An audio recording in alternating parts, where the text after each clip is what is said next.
Money.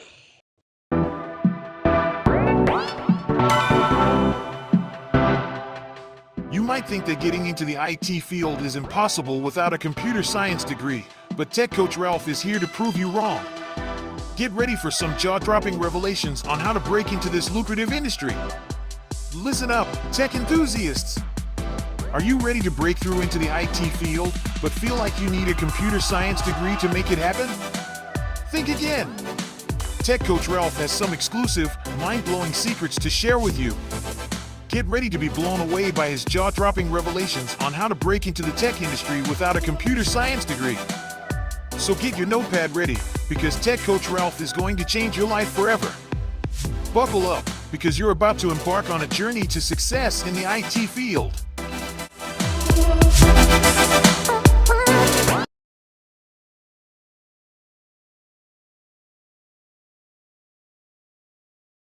Hey. Good morning, good morning, good morning. How is everyone doing today? This is the Men Lie, Women Lie, Numbers Manipulate show, where we go over the weekly economic data. There's a lot of things happening, and we're going to mix it up just a little bit today based on, we didn't have a show last week, so we're going to talk about some things that happened last week, and then we're going to review some data from this week, and then we're going to look at some videos about that could be affecting the economy and stuff like that. All right. So I just wanted to say thank you guys so much for being here. I am Tech Coach Ralph. We are engineered to win. We love to win. We do not like to participate in the victim Olympics. Nope, we do not like to do that over here. We like to do the work to be successful and to have a flawless victory. All right. So with that being said, I just want to welcome in everyone into the show. And let's start off by going through some of my friends that are here. And we have my guy, Ferris, who was the first in the building. Says, don't let your car fool you. I am first. And you know the saying, Ferris, if you're not first, you are last. But then we found out you could be second, you could be third, you could be fourth. So who knows? Who knows? But welcome in, Ferris. Thank you, thank you, thank you. And we got my guy, Yakar, in the building saying salute, everyone. And we have one of my favorite people. We have Roxy in the building. But Roxy, where are you going? Why is Roxy saying bye? Oh my goodness. I'm getting sad now. Please come back, Roxy. Please come back.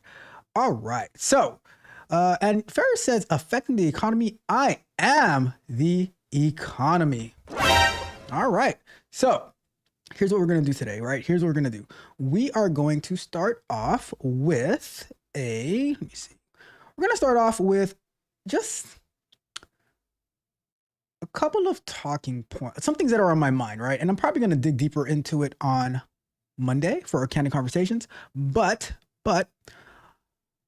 first and foremost, do me a big favor. If you haven't done so already, do me a favor, like the video, subscribe to the channel, help us grow. We are growing rapidly. We're trying to get this tech information out, but also how to be smarter and wiser as we move around so that we can not just be, ill-informed and taken advantage of.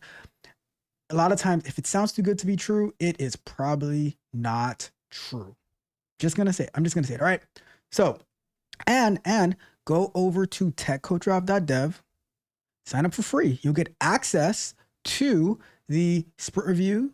The sprint reviews. I'm going to be, I think I have to upload another one tomorrow. The one from this past Sunday, I'm going to upload it for tomorrow morning to be released to everyone who is a free subscriber to the Patreon. You get access to the sprint review, get a better understanding of how Agile works, how sprint reviews work. And then for the paid tiers, like from the lowest tier all the way up, you're going to get access to the full Scrum Night where we do our sprint review. We do our project our sprint retrospective, and we do our sprint planning for our next sprint, where we're going to be working on for the next 2 weeks. So you can just get some full insight. And if you want to participate in the whole Tech Barbarians and how we work through projects, how we learn, how I do that one-on-one coaching, then you can sign up for the Tech Barbarians or Tech Prodigies here. And those spots are limited. So if you are looking to level up and grow and advance your technical career, then you want to go to techcoachralph.dev, sign up and win. All right. Now, what do I want to talk about? So the first thing I want to talk about is, how do I say this, right? How do I say this? We need to be more skeptical. Who is we? We is absolutely everyone. Everyone needs to be more skeptical. What do I mean by that, right? So why do we so part of the reason we do this show, right, is because the media is going to take the data and they're going to manipulate it to what makes their particular ideology or side sound good. And sometimes, all right, right? If they cannot manipulate the data, they just erase it. That's what happens. They'll just erase the data if they cannot manipulate it. They'll say, this never happened. I'm like, but I just saw it. Wait, I saw it on your channel or on your website or whatever, but it's not there anymore. I'm so what happened to it? So that's why I say we have to be more skeptical to what we're being taught and force fed, who we're told that we must align with based on God knows what. No. I believe that we must be individuals. We must think for ourselves. We have to be more skeptical about the things that we're being taught and by whom we're being taught it. So what are some things that I think that we need to be more skeptical about? One of the terms that I hear going around all the time is this whole idea and concept of generational wealth. This is the economic show, right? So I think it's okay to talk about it, and I hear it all. I mean, I must say I just started hearing about it like a few years ago, maybe, and I'm of the belief that 99.9% of the population doesn't have any generational wealth.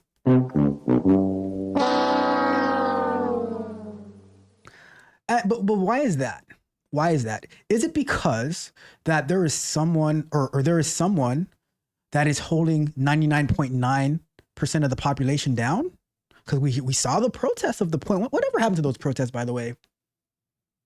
Of the against the 1% and stuff like that. Anyways, whatever. But is there someone who is proverbially keeping you down from the 99%? And the 99% includes all types of people. Or in the famous words of Ye, do we have a problem with spending before we get it? Congratulations, you played yourself. I know for a fact that I used to have that problem. And if I didn't, if I was smarter when I was 18, 19, even starting at 16, since the first day I started working, if I was smarter with my money, then I would have had a lot of money. Now I have a decent amount, but man, if you calculate all of the money that you made year to year since you started working, right? How much would that be? How much would that be? And now, if you look back at what did you do with that money, what do you have to show for it? Bruh. You know? Now, some people, they're much better off with their money than others. But to say, oh, some people like they like either like who's actually born into money, right? Probably 0.1% of the population. So I ask, when it comes to like generational wealth, why is it a topic that always comes up when nobody looks in the mirror? Nobody looks at their family of why we can't. When I say we as an individual, we as a family unit cannot actually build anything of substantial value or substance. Why is that? I don't think it's because someone is holding you back other than yourself. Because like I just said, in the words of Ye, we have a problem of spending before we get it.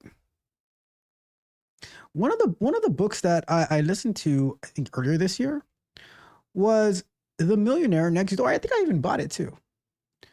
And they're like highlighting, which, you know, The Millionaire Next Door, they're like millionaires, but it's like through, a lot of it is through like property and stuff like that, which is not as liquid, but still the concept stays the same. Right. And I'm always wondering, like, well, what did you squander your money buying bottles at the club,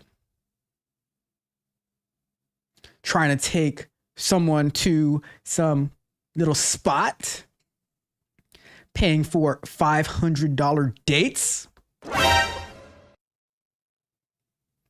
I mean, but see, and the problem is, where is the education? Where is the teaching of discipline in this, right? And that's why I'm always like, you, it's not that someone is holding you back other than yourself. It's, we have to make wiser decisions. And let's say this, let's say you accumulated a bunch of money, right? So now let's say you have the amount of money for generational wealth, but if you do not teach who you're passing it down to, then that quote unquote generational wealth will be wiped out within that one generation.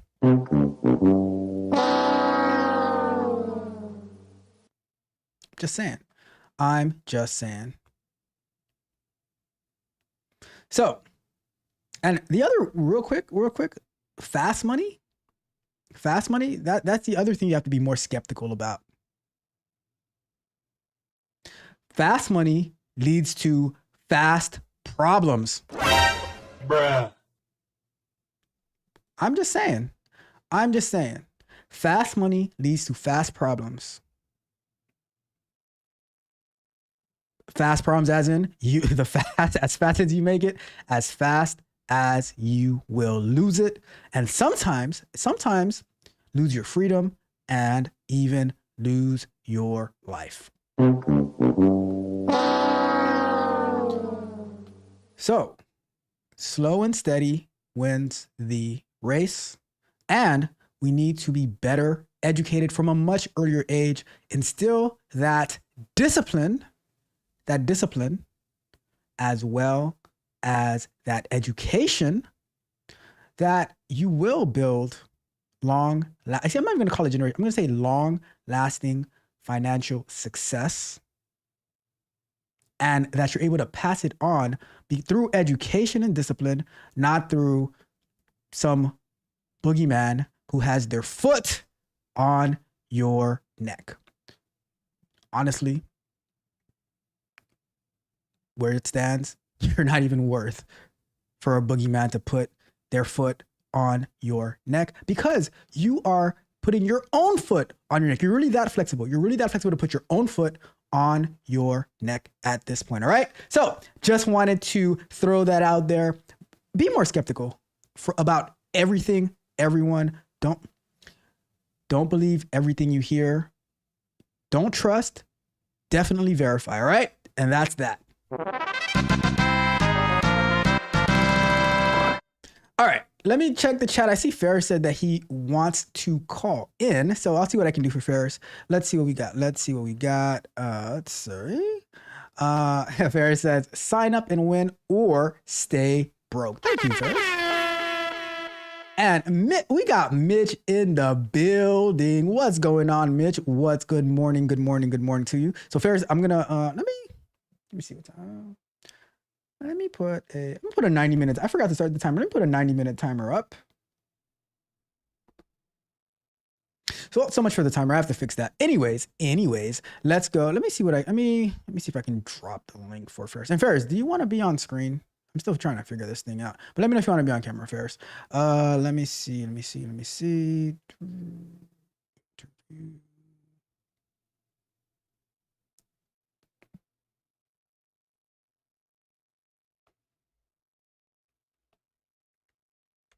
There you go, Ferris. The link is dropped. And let me keep reading the chat as we wait for Ferris to call in. Then we'll continue with the show after we have a little conversation with Ferris. All right. Where is my... All right. So let's see. Ferris says he needs to get this off his chest. He has a confession. And so we have Ferris, the destroyer of Mitch, calling in. All right, let me answer Ferris. Give me a second here. How can I do this? Let me go to here and let's say we do that. And let me go back to here. Hey, Ferris. Howdy. What's going on? Yeah, so finished work yesterday. Some ex-coworkers from when I was working in medical asked if I could help them search for a car. Because I also worked at a bank, so they want to use me as a financial advisor, so to speak. So, honestly, kind of feel for them. Yeah, I'm an empathetic person. I'm not cold like the people in chat. I understand. I And the understand the person hosting the situation. show. I'll tell you that. And the person hosting the The show. show, I'm cold. unfortunately. I'm human. I'm not an algorithm. So they need some help, right? In terms of picking the right vehicle.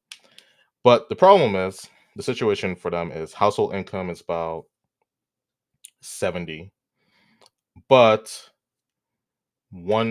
the boyfriend in the relationship, so they're not married, so it's not really a household income. That's the first thing. So the girlfriend is the only person that can drive, essentially. Only one with license. But her income is about 30K. They want to get a car because they have 4 kids. So, or an SUV. So, you already know an SUV that has, 7 seats, 8 seats. Those are maybe the cheapest used is probably 25K if you get a good deal, right? So, they're trying to get a car that's 25K on an income of 30K. Now, realistically, the dealerships, they don't care. That's not their problem, right? They're going to make money off of the interest. You're going to go into debt. That's not their problem. The issue comes where honestly, I did somehow get the price down to 20,000.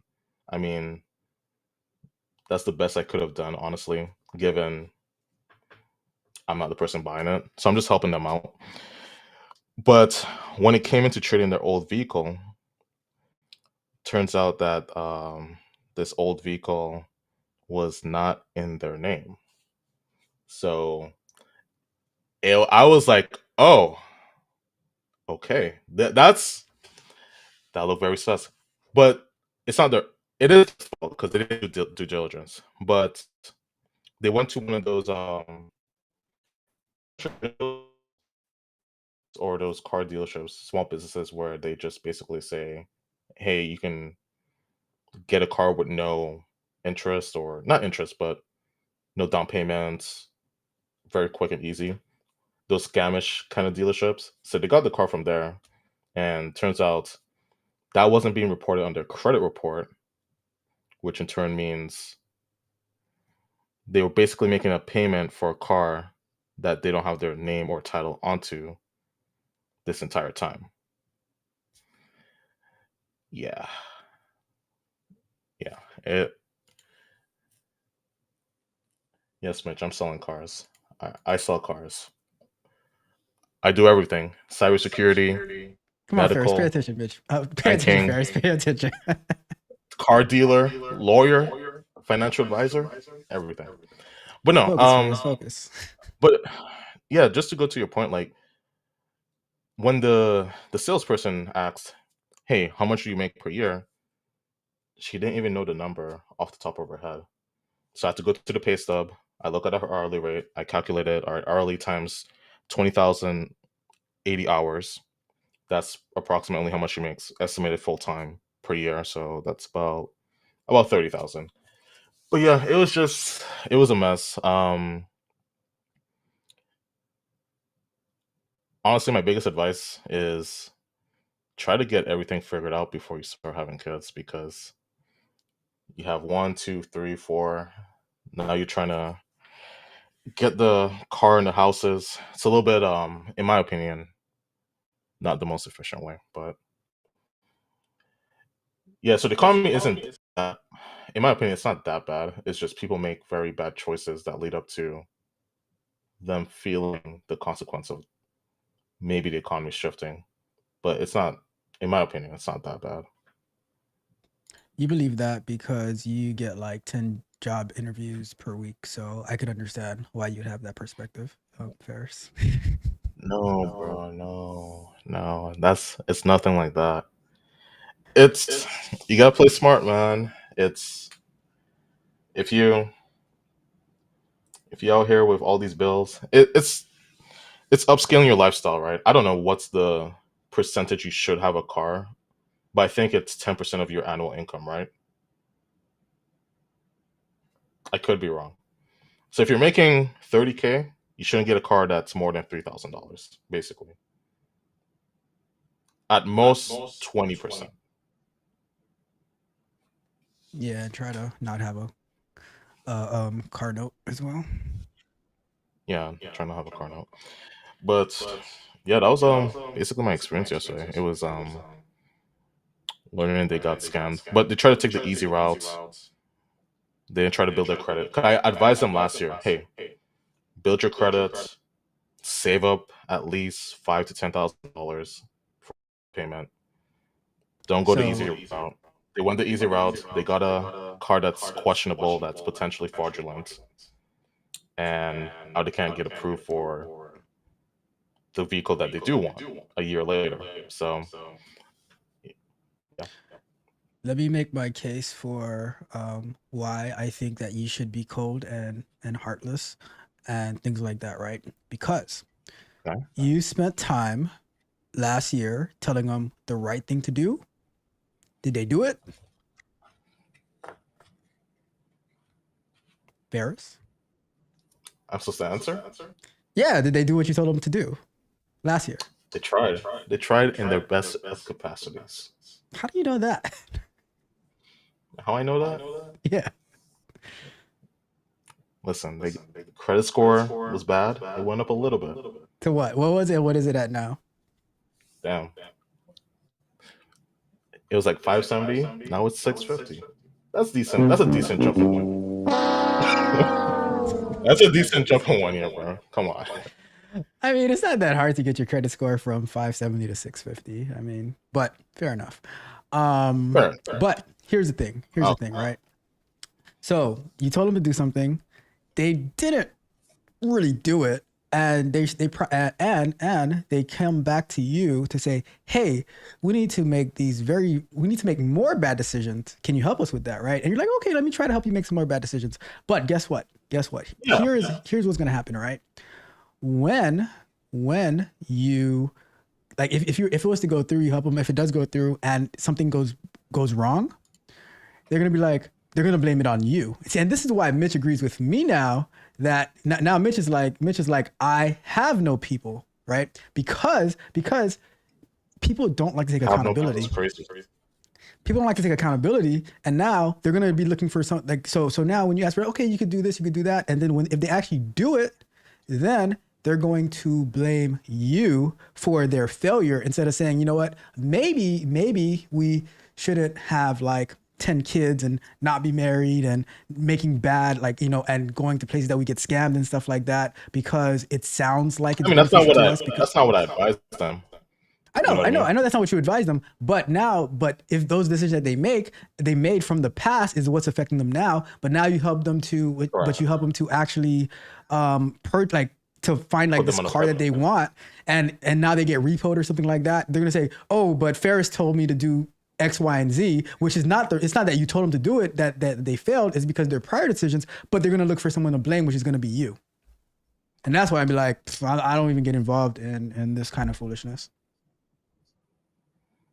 I mean, they paid for my time, so I was cool with that. Oh, fair enough. But In that yeah, I case, understand what that's all different. Like, it's, you know what? You ask it to. yeah. Thank you for your patronage. Yeah, I mean, I See, got something out of it. you see, and But here's the thing. First, you started off with, oh, I'm not cold, da, da, da, da, but you're like, but they paid me for it. that's called customer service. You have to be empathetic in customer service. That's I don't know. You're trying to expose me live. I don't appreciate that. Trying to expose me is crazy. Oh my goodness. No, I'm Anyways, helping them Ferris. out. But yeah, I think it's also a mindset problem too, because right after, just went to Walmart to get some groceries real quick with them, and they saw some mayonnaise people, so to speak, in a yellow bumblebee looking car, topless car specifically, and they're like, "Oh, that's privilege," and I said, not really. I don't think that's privilege. Like, don't get me wrong, the car is probably 70, 90K, sure. But we don't really know who they are. We don't know what they do for a living. Those kids these days are on TikTok stores selling the bag for 20K a month. I mean, they're making money, or they listen to their parents and their parents help them with their credit or with their finance.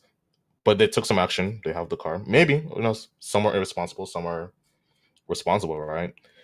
But yeah, I don't believe in it's a mindset, not everyone is privileged. Some people just do things right.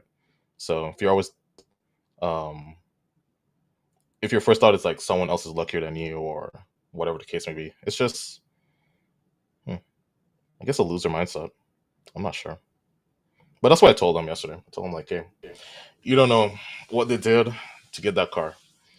You guys just have to do the right thing and play the long game, not the short game. Not spend on impulsive behaviors. So I have a, that's pretty much I it. have like that comment where they say that it's privileged. I like your response of like, Hmm. well, how do you know? But I have another question. Like, I probably Okay. would have asked like, what's wrong with being privileged? Yeah, I guess that You would know have what been a I mean? better Like, if question. Yeah. let's say their parents worked really hard. Let's say it's a young kid or whatever, right? Their parents worked really really hard. They did good in school. They're about their business, stuff like that, and their parents wanted to get this type of car for their kid based off the kid's hard work, right? Yeah, their So, merits. so like, is it their fault that your parents couldn't do it for you? Like, no, like people need to really mind their own business and work hard for themselves instead of looking at what the next person has and like, oh, it's not fair, it's not fair. Well, the only fair that I know comes around a couple of times a year. There's a Ferris wheel, no pun intended, but there's a Hey. Ferris wheel, you know? Yeah. Yeah, I don't know. It is what it is, People don't think about how their actions lead up to those those moments, but yeah. I mean, just to give you like some background, like just even like last year when I tried going to like So my original advice was going to credit unions. Honestly, get a membership. Don't go through major banks or dealerships. But the credit unions basically denied them because, well, the numbers don't make sense. I mean, you know, the numbers don't make sense. You can't like get a car 1-to-1 ratio to your entire annual income. So, Wait, you're saying and the that the first credit response was, union?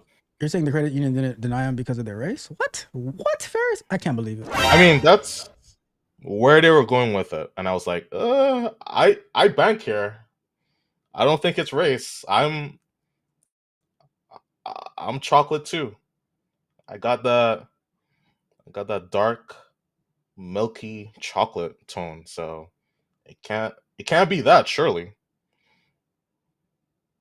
But they insinuated that, so I was like, damn, these are these are good people, man. And most of the people in the credit union were Hispanic, so I was like, eh, I don't know. Maybe it is. Maybe it is. Maybe I'm not one of us. Maybe that's what it is.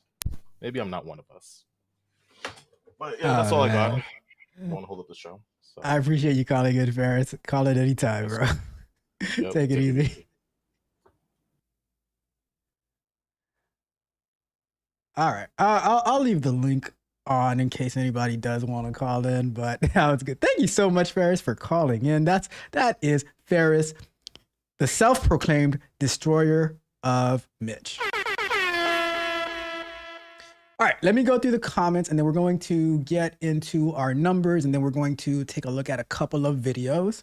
So let's see what we got. All right, so yeah, Mitch had said that this guy comes every once in a while, then decides to make up these trumped up stories, no pun intended. Nice pun, Mitch. Nice pun. All right. And your car says fast money doesn't last. Nope, it doesn't. It doesn't. As fast as you get it, as fast as it goes. And it can take your life and your freedom. Barry says, who hurt you, Mitch? Who hurt you? Let's see what else we got. What else we got? F10 projection as well. Let's see. Let's see. All right. Anything up? Not too lazy to put my phone up. All right. No camera. Mitch says, y'all dry jokes are trash. Sorry, Mitch. Sorry.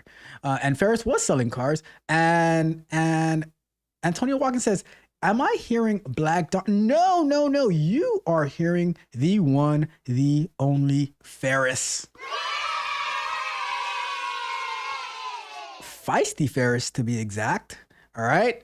Yes, buy here, pay here. And what they use a CPN. What's a CPN, Mitch? Help me out. You know, Mitch, help me out. And let's see.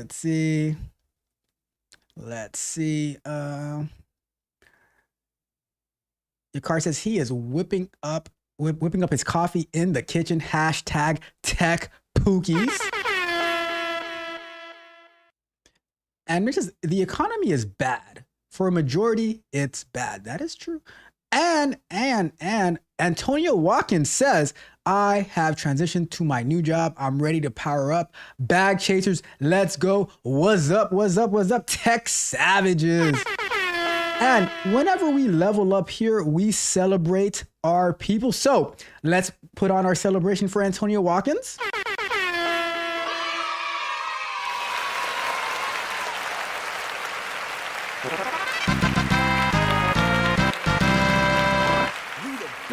Let's get it. Ain't believing us. Great job, Antonio Watkins. Let's get after. That's what I'm talking about. And let's see. Mitch says your credit score only determines your interest rate. And credit report and credit score are two totally different things. That's a fact, though. And your car says, yeah, that's not hard to go from 570 credit score to 650 credit score and pay off what you have. Facts, Mitch. F interest.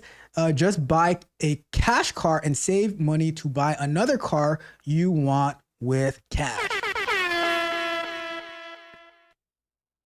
Okay. Agree. I cannot disagree with that whatsoever. And it says, I'm making payments on mine though. One of mine is paid off. Yeah, but Mitch, you know, you pay it off. Mitch, I know you take the payments because if you were to make that lump sum for what your car is worth or how much you had to buy it for, that would be a massive tax hit for you. So I know exactly what you do, Mitch. I see you, Mitch. I see you. And your car says, let me guess, it's your business card that you can write off mileage and get a deductible.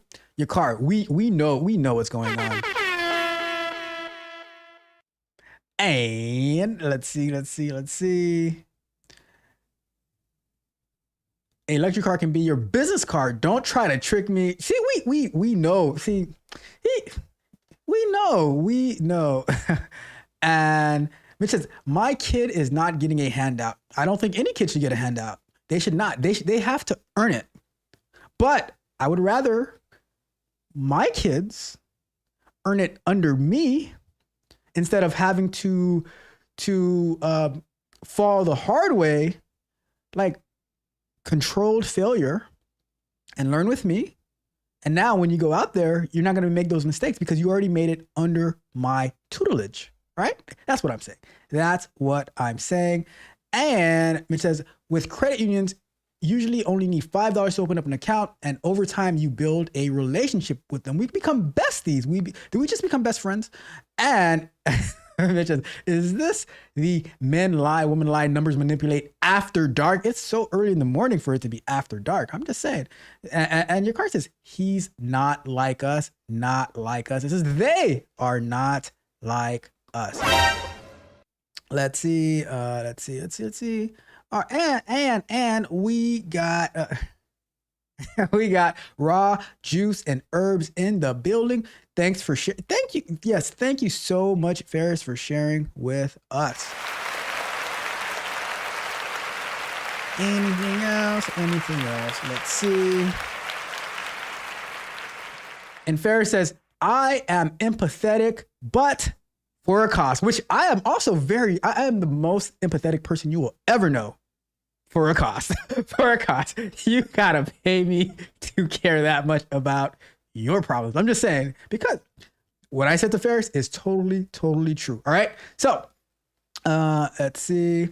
And Mitch says, I realize where you got that from. Step Brothers. Yes, Step Brothers. Exactly. All right. Let's finally get into our show topic.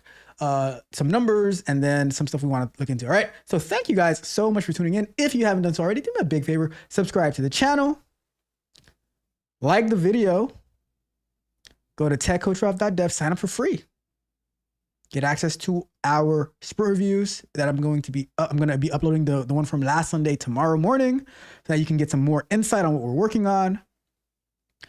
And you can also sign up, get exclusive content, as well as sign up for coaching. All right.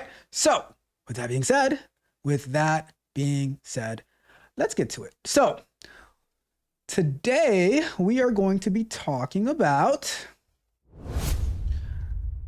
the Institute for Supply Management, their Purchasing Manager Index, and the U.S. Department of Labor initial jobless claims. All right. So let's open up our LinkedIn article.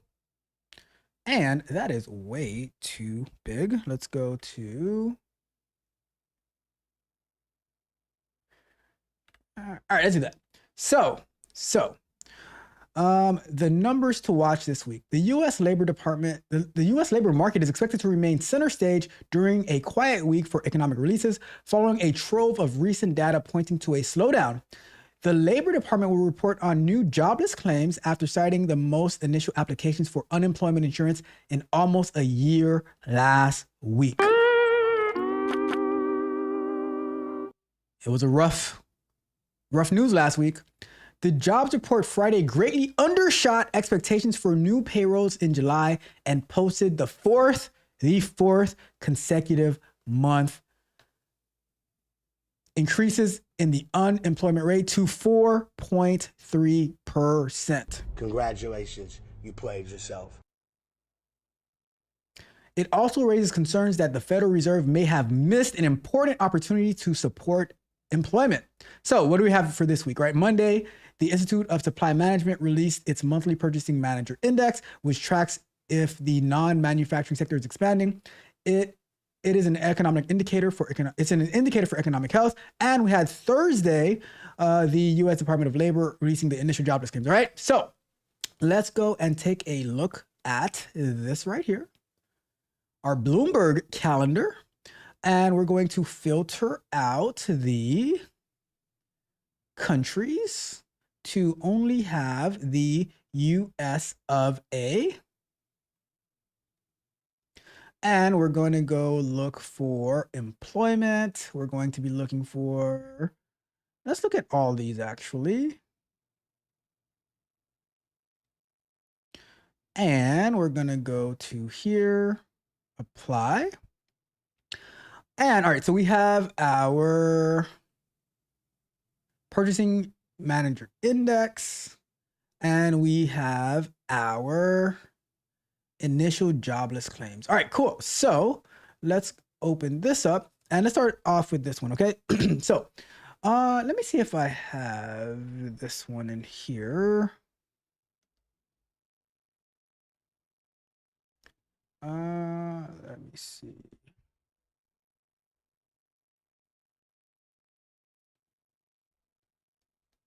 So let's go here.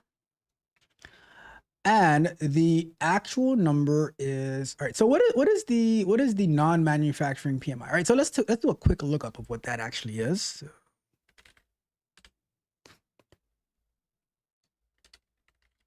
So we're looking at the, what is the name of this thing again? Let's go to,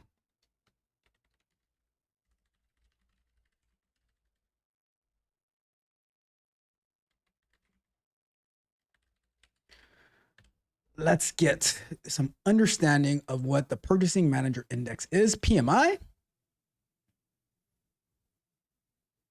So let me copy this into our Urban Dictionary of Economic Data.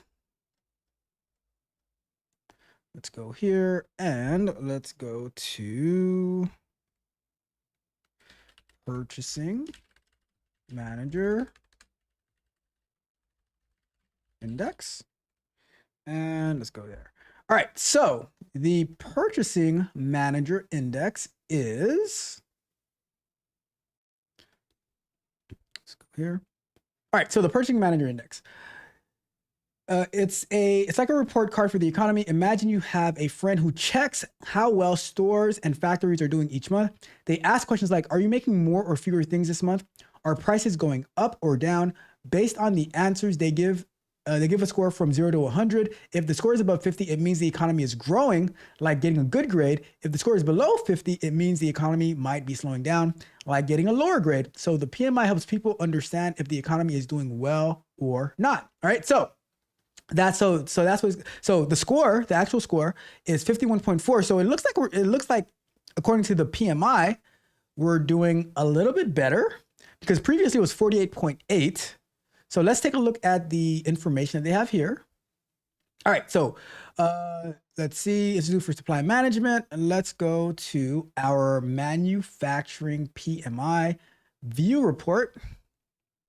Let's accept the cookies, agree. All right, cool. So wait, just 1 second here. What are we? Are we looking for manufacturing?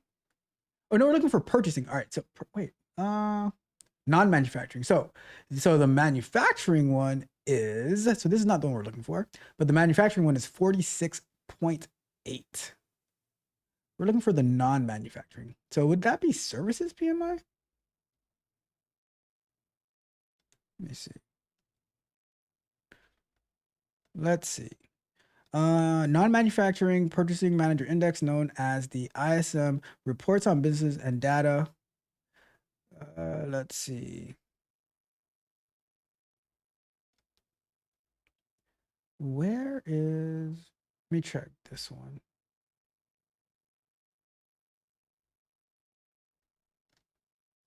Maybe it's services then. Let's check services. Okay, so this is service. So we're looking for service. All right, so let's take a read of what this actually is. So business activity index at 54.5, new orders index at 52.4, employment index at 51.8, 51.1, supplier deliveries at 47.6. So 51.4 is the services, which is now the non-manufacturing purchasing manager index. So let's take a quick read. So this is from Tempe, Arizona. Economic activity in the services sector expanded in July, a trend that has been interrupted only 3 times, though twice in the last 4 months. Since early in the vid, I'm not even going to say it, pandemic, says the nation's purchasing and supply executives in the latest services ISM report on business. The services PMI registered at 51.4, indicating sector expansion for the 47th time in 50 months. The report was, let me see if I can zoom in a little bit. Let's do that. Yeah. So the report was issued today by Steve Miller, CPSMCSCP, chair of the Institute for Supply Management Services Business Survey Committee. In July, the services PMI registered at 51.4, 2.6 percentage points higher than June. So let's clap that up for that. I mean, that seems like good news. Higher than June's figure of 48.8%. The reading in July marked the 5th time the composite index has been in expansion territory in 2024. Before April, the services sector grew for 15 straight months following a services PMI reading of 49% in December 2022. The last contraction before that was in May of 2020, 45.4%. The business activity index registered at 54.5% in July, which is 4.9% points higher than the 49.6% recorded in June, and a return to expansion after 1 month of contraction. The new orders index expanded to 52.4% in July, 5.1 percentage points higher than June's figure of 47.3%. However, the index current reading is its 4th lowest since early in the pandemic. The employment index expanded for just the 2nd time in 2024. The reading of 51.1% is 5 percentage points increase compared to 46.1% recorded in June. So the supplier deliveries index registered at 47.6%, 4.6% lower than the 52.2% recorded in June. The index returned to contraction territory, indicating faster supply delivery performance in July after 2 months in slower territory. Supplier deliveries is the only ISM report on business that that is inverse. A reading above 50% indicates slower deliveries, which is typical as the economy improves and customers' demands increase. So, I mean, it looks like this one data point is reporting something good. It's how it's gonna go. Something's like some like when one thing contracts, something else might expand. All right, so let's see. The index price registered at the prices index registered at 57% in July, a 0.7 percentage point increase from June's reading of 56.3. The inventories index contracted for the 2nd consecutive month in July, registering 49.8%, an increase of 6.9 percentage points from June's figure of 42.9%. The inventory sentiment index, 63.2%, down 0.9 percentage points from June's reading of 64.1%, expanded for the 15th consecutive month. The backlog of order index returned to expansion territory for the 5th time in 2024, registering 50.6% in July, a 6.6 percentage point increase compared to the June reading of 44%. All right, let's go to 10 industries reported growth in July. The services PMI has expanded in 17 of the last 19 months, dating back to January 2023, and the July reading is only 0.9 percentage points lower than the average of 52.3% over that period of time. Also, the PMI has not recorded back-to-back months in contraction since April and May 2020, another indication of sustained growth for the sector. Miller continues. The increase in the composite index in July is a result of an average increase of 5 percentage points for the business activity, new orders, and employment indexes, offset by 4.6 points drop in the supplier deliveries index. The last time supplier deliveries was in contraction faster territory, while the other three indexes registered expansion was in November 2023. Survey respondents again reported that increased costs are impacting their businesses, with generally positive commentary on business activity being flat or expanding gradually. Comments continue to express a wait-and-see attitude regarding the upcoming presidential election, with one respondent expressing concern over potential increase in tariffs. Look how they slyly sneak that in there. I got you. Many panelists noted a return to more stable supply chain performance, a bet with higher costs. All right. Let me see. Let's go. Let me see. Anything in particular we want to look at over here? So, industry performance. The 10 service industries reporting growth in July listed in order are arts, entertainment and recreation. I mean, it is summertime, so that kind of makes sense. Accommodation and food services, mining, construction, management of companies and support services, transportation and warehousing, public administration, finance and insurance, healthcare and social assistance, and utilities. The 8 industries reporting a decrease in the month of July listed in order are agriculture, forestry, fishing and hunting, real estate, rental and leasing, wholesale trades, retail trade, professional, scientific, and technical services, information, educational services, and other services. So let's just like read 3 of these, right? And we'll take one from the top, one from the middle, and one from the bottom.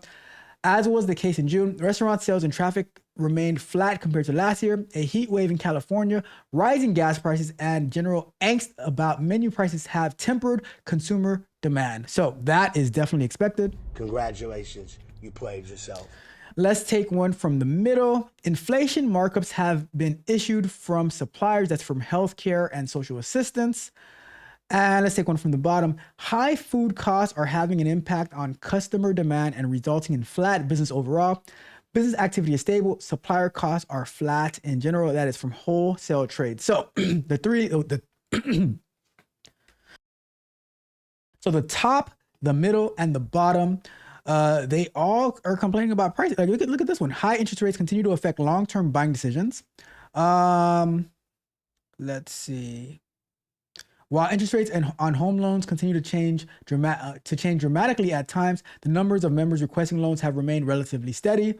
So I mean, the number looks better, but what the respondents are saying is not the greatest news to hear. So it is what it is. It is what it is. That, my friends, is our purchase. What is the name of it? It's the services PMI. Services PMI. All right. So let's go back to full screen. And that's that. That is our Institute of Supply Management on the Services Purchasing Manager Index. All right, so clap it up for that.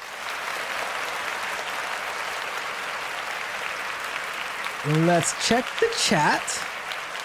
And we will go on to our Department of Labor jobless claims. So we got, Fair says, thoughts on buying a $6,000 course to level up, comes with architecture and engineering and coaching for the job and a community. How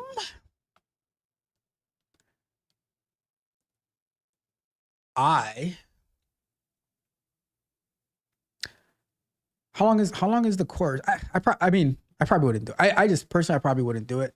But I need more details. But when you say architecture, what does that mean by architecture and engineering? Like, do they give you the cloud infrastructure space to do it? I don't know.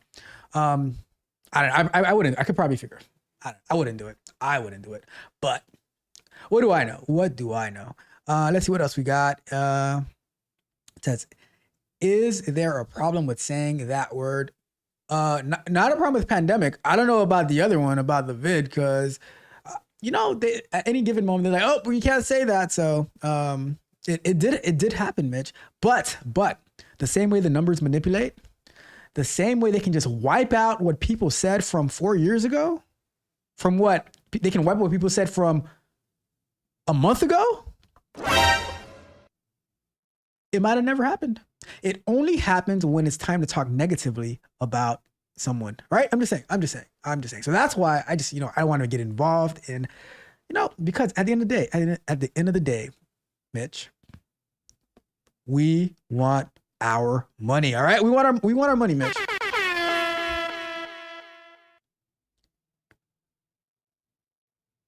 And Mitch says, in response to Ferris's question, it depends. Do your research. And Ralph be joking halfway serious about boot camps, but they aren't all bad. You just got to do your research.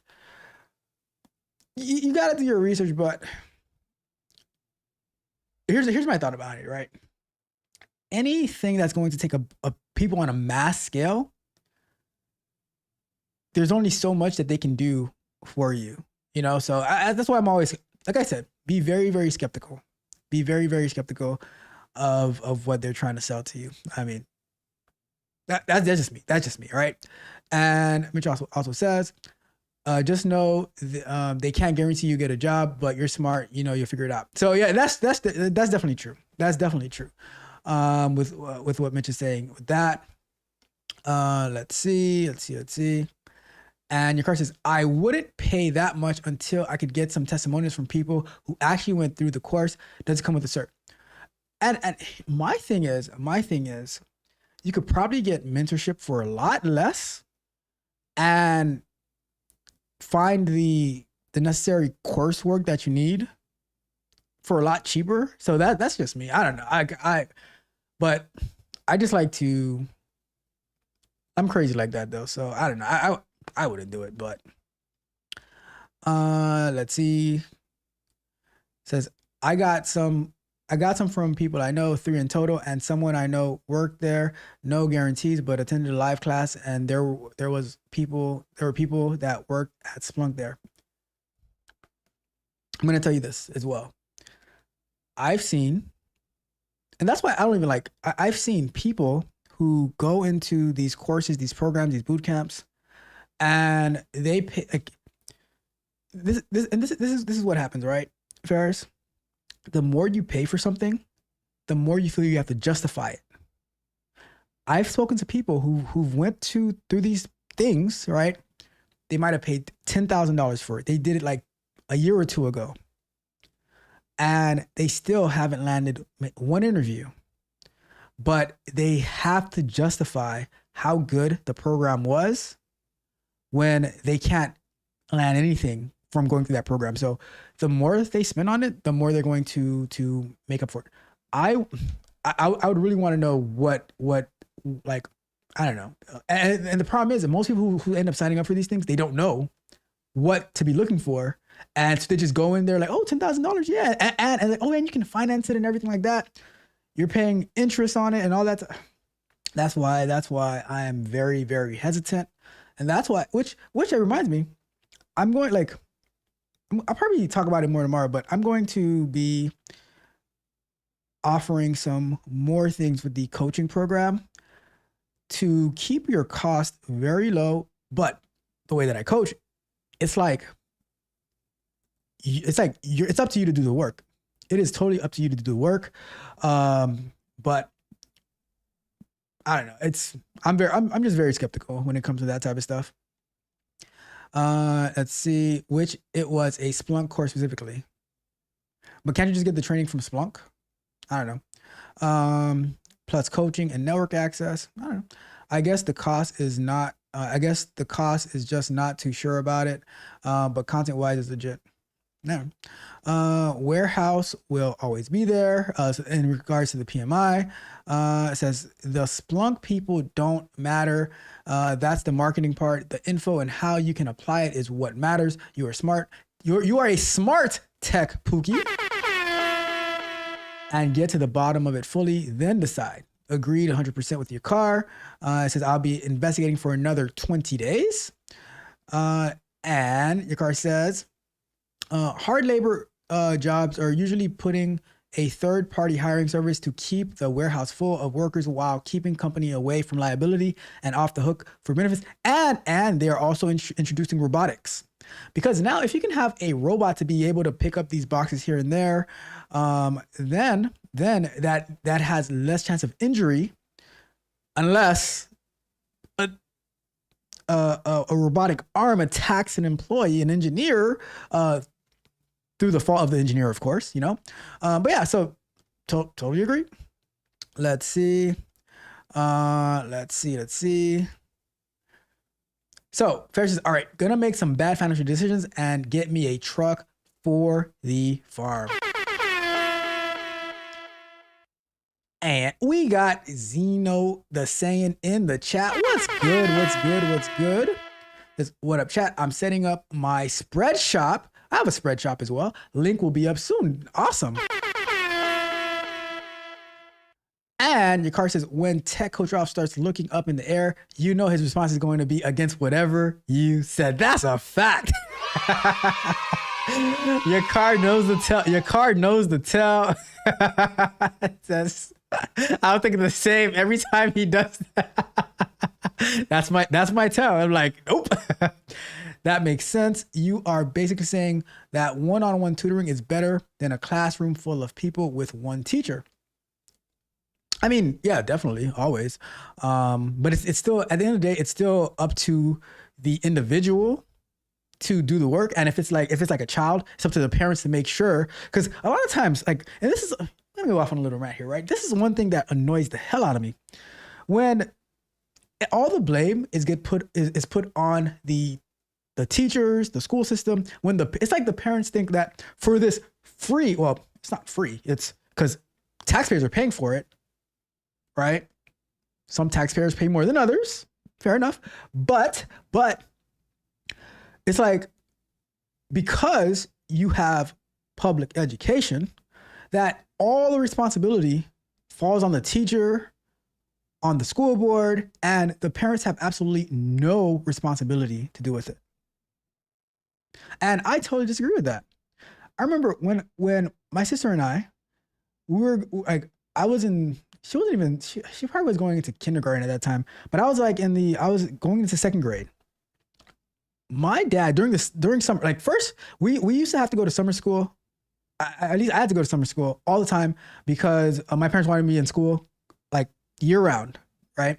Until they stopped allowing the ones who passed, the ones who didn't need summer school, like the smart kids, to go to summer school. And it was only for the ones who didn't pass or whatever. They had to go to summer school so they can make it to the next grade. But my dad in particular, he used to make us memorize the addition table, the subtraction table, and then like I think going into third grade, the multiplication table and the division table.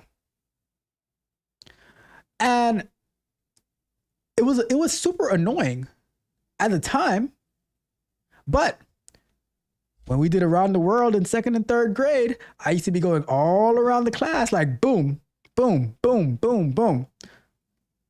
We used to have to be like before going to school, like when we had to the vocabulary and the spelling in the morning time before being taken to school, there would be questioned on, oh, how do you spell this? What does it mean? Stuff like that. So I think it is more on the parent than on the school, because you can have the worst school, the worst teachers, but you can still have very, very smart kids, the power of the internet, the power of YouTube, having them learn educational things. That's just my take. That is just my take. You might disagree, but guess what? If you disagree with that, it doesn't matter what you think. Sorry, not sorry. All right. So let's keep going. It says, I agree. That makes sense. Something I said he agrees with. Let's see. What do the people say QA and data analyst jobs, engineer, scientists are easy to get into? You only work 1 hour a day. See, you guys are having me going around here. So, and the thing that kills me with this, right? People will spend over $100,000 on a degree that you will not even be able to see the light on. They'll spend $100,000 on a job on a degree that you're gonna be making like $30,000-$40,000 a year for, right? Because it makes them feel good. And then not to include like the student loans and the interest that you're paying on that loan for a degree that you can't even use if you can even get a job, right? Because you can go to school for $10,000, you can graduate high school and get the same job, but they want to spend $100,000 for a job that's gonna make them feel good to make $30,000 to $40,000. And then when they realize, you know what, I can't live like this. I want to become a data analyst. I want to become a data engineer. I want to become QA. I want to become a software engineer, whatever. Let me go do a boot camp for $5,000, $6,000 so that I can be making $150,000. So you want to make more than your degree cost, but you want to spend less on it than the degree that makes you $30,000. Make that make sense. Congratulations, you played yourself. And don't get me wrong, the degree is what's going to get you the job, but it's going to check off some boxes on those prerequisites, on those requirements. You still have to do the work yourself to like maneuver wisely, build up that experience, put something out there in the public domain so that you can actually show the stuff that Ferris is a perfect example of this. Through the projects that he does, learning Terraform, doing that Python stuff that he did on like one of his first streams, those things attract employers, and he's able to talk about what he did, articulate it and stuff like that in his interviews, which lands him 10 jobs. Like the true Caribbean brethren that he is, stacking jobs, right? So what I'm saying, and Ferris says, to be honest, the reason I was even looking into it is because my current role is vulnerability management, security operations, detection engineering, and governance risk compliance. I just think it depends. It depends. And Ferris says, I suck at detection engineering. And so it says, are you going to drive the truck on the city roads? You can get a farm truck license plate and avoid taxes and registration. And let's see. It says, I'll be parked at the farm most of the time, to be honest. But yes, I'll be in the city sometimes, so I'm not too sure. It'll be a cheap truck, man. $12K, and I'll negotiate it down to $10K with fees included. All right. Let's see. Just make sure that the truck has very big wheels. All right, Ferris. Make sure it has very big wheels. You know, and it's very loud. And it's very loud. All right. Let's see. Let's see what did. Let's see what else we got. And Ferris says, no responsibility equals don't have rights. The school government owns your children. Exactly. Congratulations. You played yourself. Totally agree. And Mitch says, can you work multiple jobs? Yes, but the false information that comes with it is horrible. It's terrible. And let's see what else. Says, that would make me laugh and grind my gears. All right. And let's see what else we got. Your car says, I remember the last time I didn't make 100% on a spelling test. It was the 4th grade and spelled school like school. I've made 100% on every other since. I'm telling you. When you miss out just because of something so small, you get super focused. You know, it is what it is. But it happens to the best of us. Your car happens to the best of us. All right. And Ferris says, my degree was worth it at $200K. I'm just saying, if it's worth it. And one of the biggest problems that people do is, and that goes with that generational wealth, that being more skeptical, that fast money, is they do not do more research into what they're getting into. I want to be a teacher. Well, how much do teachers make? Oh, they make about $40,000 to $60,000 a year.